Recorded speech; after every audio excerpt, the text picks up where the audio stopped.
Good evening and welcome to Scrapbooking with a Twist. We're going to make an embellishment tonight that is just really simple, and I'm going to do them monochromatic.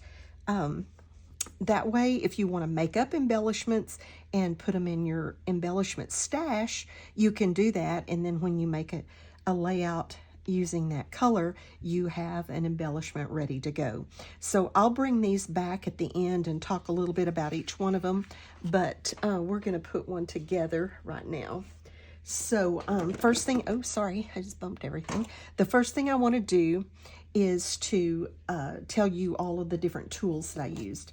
I used this wreath die cut. It is just Amazon, and there was a square one, a couple of square ones, and a couple of round ones on the set. Of course, there's no brand or anything. It was just Amazon. These, I used this one flower off of this set, and I think it was probably, I think it was a Tim Holtz. I cut the thing off, but I'm pretty sure I just got it at Hobby Lobby. So those are the only two die cuts that I'm going to use tonight. I'm using a couple of EK Success punches. This one is a branch. You've seen me use it several times. I love this punch. And then my flower punches, you know, I have several flower punches, all different sizes. This is another EK Success paper shapers. Oh no, this is it's EK Success paper shapers. This huge flower, and I love it. It's been an amazing punch. And then I used a couple of, these are just Hobby Lobby Paper Studio, the next two sizes. And then this one is also, I think, from Hobby Lobby, and it's like the little bitty flower. And then I used, in some of those, not the one I'm going to make with you, but on one of those, I used this little oak leaf also from Hobby Lobby.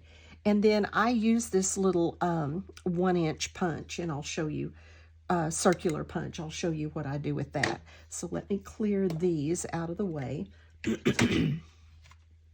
and get started.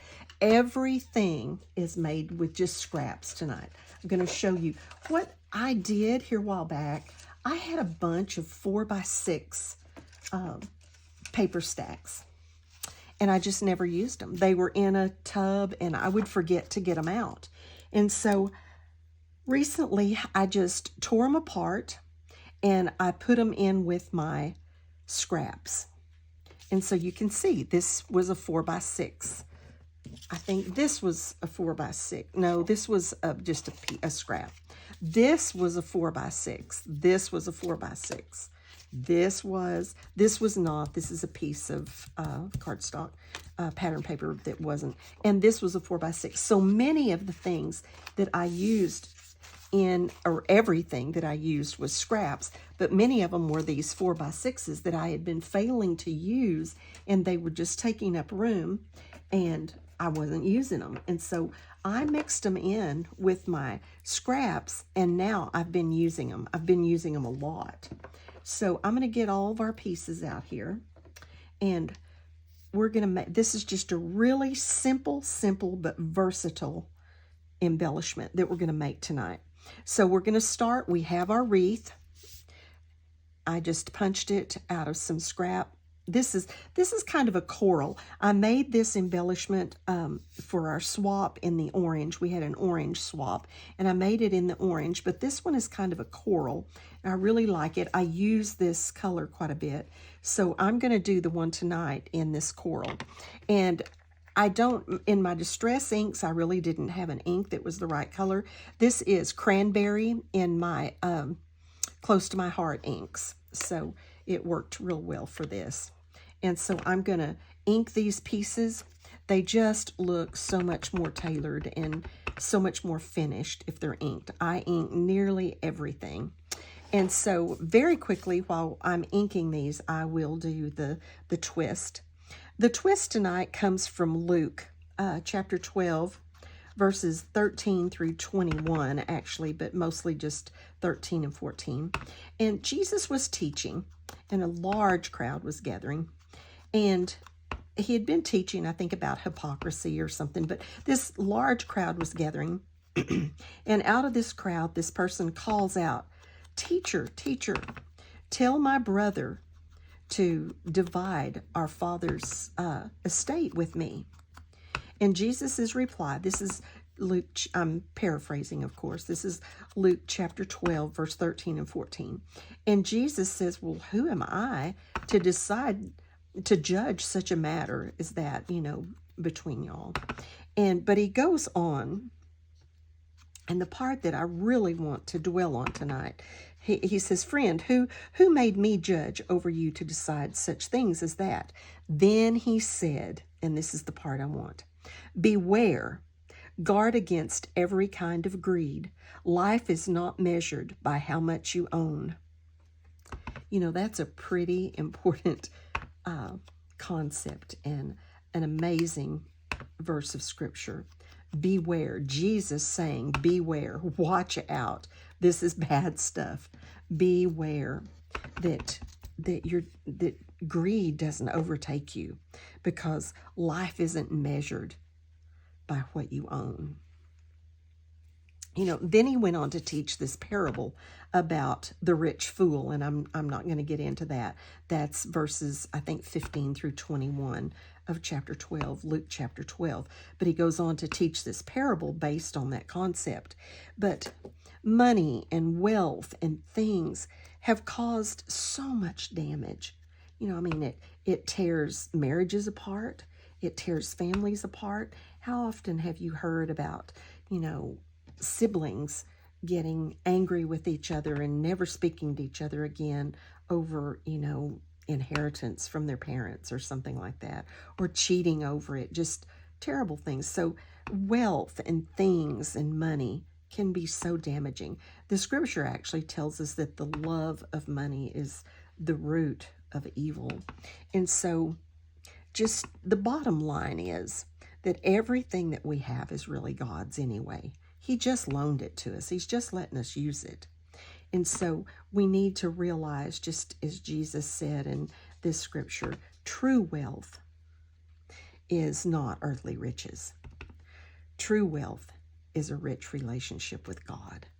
And if we have a rich relationship with God, then earthly riches won't be the most important thing to us.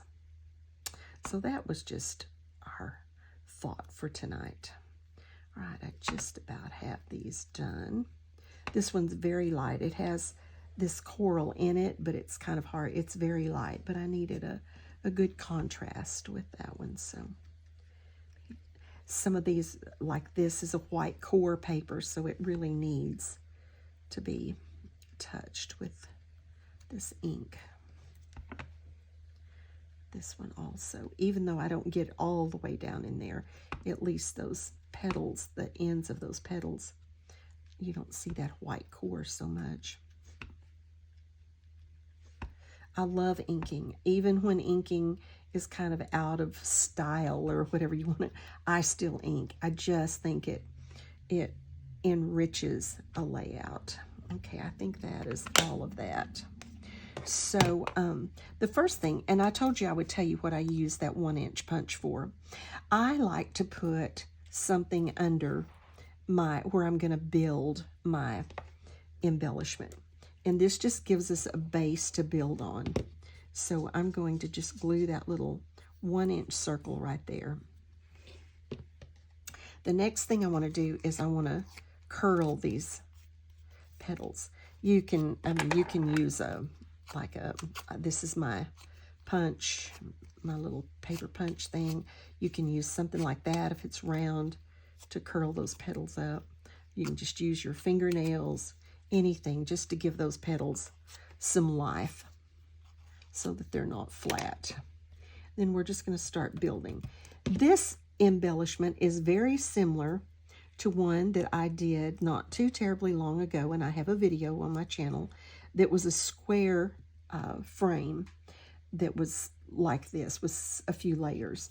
But I'll show you, I wanted to do one that was monochromatic, which that one pretty much, I think it was done in reds, was pretty much monochromatic also. But I wanted to show you some versatility for this one. Wreaths are kind of a a popular thing right now, you know, the full page wreaths and then the smaller wreaths. And the good thing about this embellishment, I think too, is that you can make it as big as you want it. If you've got several pictures on your page and you just need one kind of primary embellishment that really dresses your page up but doesn't take too much room, or that is okay to overlap because this is not solid, it's okay to overlap a photo. So that's another reason why I like this particular embellishment. But if you have plenty of room on your page, if you're just doing 1 or 2 pictures, then you can really add more to this, make it a larger, really more impressive embellishment. So I've got 3 layers on there so far. We're going, oops, I think this is the one that goes next. I don't think I'm actually using that one. So I'm going to end up with 5 little layers of this flower. You wouldn't have to do this many. You could do 1, you could do 3, wouldn't really matter. But I liked the depth and the dimension and everything that all of these layers gave this. Now, this last one is just this little tiny center, and I'm not going to try to do anything with it other than just put it in there. Yeah, maybe I'll curl it up a little. Put it in there.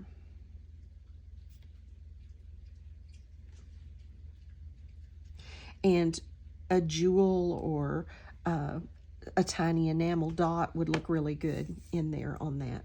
Then we're going to start placing these branches around.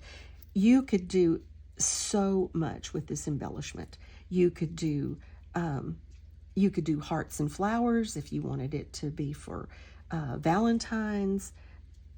I just love these branches. I like the way they do. And like I said, I'm going to show you several here in a minute with variations. So, but just to dress this up. If you need it smaller, don't put the branches on the outside, put them coming down. This one, I'm going to put some all the way around just because I want to. But, you know, if you have a tighter space, then you could, let's do this. Then you could just put a couple of branches in here. I'm also going to show you a journaling option with this. I think we can actually just turn this over and probably glue these a little easier. And I turn them both directions, even though on a die cut, one way is really the way that it's meant to be. I do it both directions just so I get a little bit different shape in my, let's see, where do we want this one? Maybe coming out this side.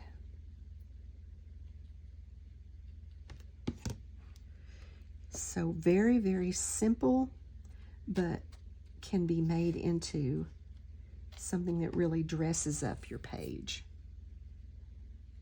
Don't want to get into that wet glue. Let me hold this just a minute while that grabs. Like I said, a jewel in that little center part would be really nice. Just depending. Some people think more is more. Some people think less is more. And so whatever your philosophy is, this one is easy to make that happen. Now I want to show you the others that I made and some of the possibilities with them. This one, I would put it either like this or like this because I put the little grid in it. Let me see if you can see that. I had some grid paper that the lines were a good color for this, so I put that grid paper in there. And so now you have a journaling box. You have your embellishment, but you also have a journaling box. And I like to do that with these frame type embellishments. This one kind of got flattened. Always, always, always curl your petals. It just brings those embellishments to life. Okay, I'm gonna put that one there for now. I think I'll move it off. This one, again, just very simply done, almost the exact same thing as that one, except without just no journaling box in it. And then the simplest one of all, if you're one of those, I don't want, you know, a lot of embellishment, or if you wanted, you could, even if you had a small picture, you could put your photo in that and use that as your photo frame. So there are a lot of possibilities, but just this simple one, this is the way I made it actually for the swap, to keep it simple. And then let me show you this one. I did in the monochromatic, but in the greens. I thought that turned out pretty cute. And then this one, I decided to go ahead and make it like Christmas, and so I put the holly berries on it, which, you know, you wouldn't have to do that, but or you could put more sprigs and really dress up your wreath. You could make it like an ornament, would be really cute. So, but I kind of liked the little holly berries, even though I was trying to keep these monochromatic. I had to put the holly berries on that green one. And then this one is the fanciest one of all. And I'll show you it. I'm going to go ahead and move this one out of the way. This one, I decided I would really doll up, made it like a fall wreath by putting the little leaves that I had the punch, putting the little leaves on there, and then putting some jewels around where those leaves come together. But then I want to show you, if you put this, here's just a A2 card. If you put this on a card, put a sentiment right there, and you have a beautiful card without doing anything else. You know, you would want to make sure that you kept your little limbs inside the limits of your card, or trim them down, either one. You could do you could do a panel and put it on the panel. Many different things that you can do with that. But I just think it's a sweet embellishment, very simple. And like I said, I did these to keep them monochromatic. Give you a little bit closer look. See if I can get the light where you can see these. Give you a little bit closer look at some of these. But I like the monochromatic. This may be better with the white behind it, yes. I do like the monochromatic just for this. Like I said, if you're doing them ahead of time, then you can make them and put them away and then have them when you do that layout. Give you a closer look at this little, the one that I did to look like Christmas. And then just the one that we did together that was just had a little more to it. And you can put these branches anywhere, however you like it, however you need it, whatever shape you need it for your layout. So I hope you enjoyed this. If you enjoyed this little embellishment video, please give me a thumbs up. And if you haven't subscribed, I would love for you to subscribe to my channel. I hope you have a blessed day. Thank you. It just absolutely blows my mind that so many people stop by my channel and watch the videos and share time with me. So have a blessed day. God bless.